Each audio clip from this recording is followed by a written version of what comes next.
Now, the Russia-Ukraine conflict is showing no signs of abating. The West and Moscow, both sides are ramping up presence of troops around Ukraine.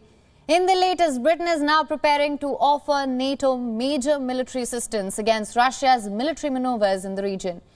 British Prime Minister Boris Johnson announced that the UK will offer NATO major deployment of troops, weapons, warships and jets in Eastern Europe to deal with Russia's rising hostility.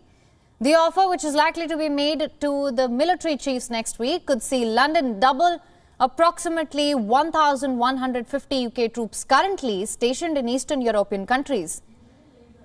This announcement by Boris Johnson comes just days ahead of his scheduled call with Russian President Vladimir Putin. Along with Britain, France will also be sending several hundreds of its troops to Romania as part of a possible deployment on NATO's eastern flank.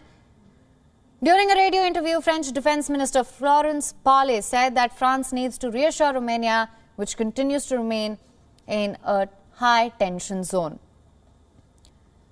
Earlier, the United States announced that it will also send a small number of its soldiers to Eastern Europe. The United States says that Russia will likely invade Ukraine by mid-February.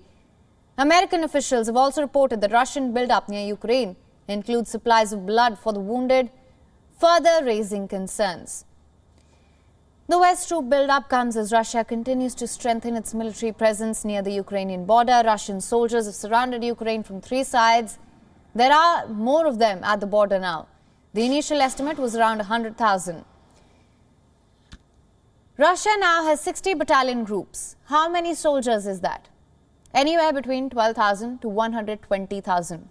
It is believed that Moscow will send more troops. Medical and logistic networks are being put in place too. Moscow continues to send its troops to Belarus for joint military drills. A 10-day exercise all set to begin on the 10th of February. These drills are aimed at practicing coordinating allied forces. In February, the conflict could escalate as Russia will hold military exercises with Belarus, that's another neighbor of Ukraine.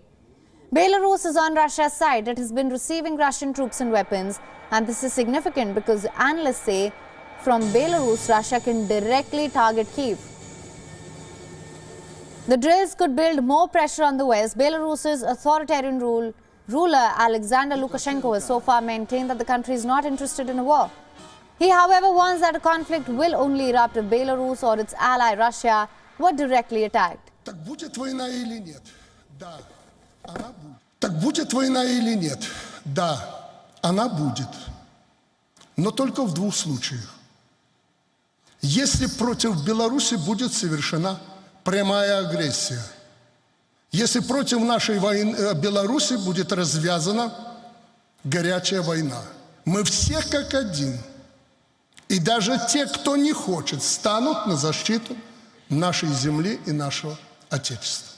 И второй момент, когда быть в войне, и Беларусь будет в ней участвовать, если на нашего союзника, Российскую Федерацию, осуществят непосредственное нападение, и такая же агрессия будет совершена против территории Российской Федерации. Основа тому – наши союзные договоренности. Общество. Moscow reiterates its willingness for a peaceful solution and that they have consistently chosen diplomacy for decades and will continue to do so. It is also clarified that Russia will not allow anyone to hamper its interests and that it sees no room for compromise on its demands.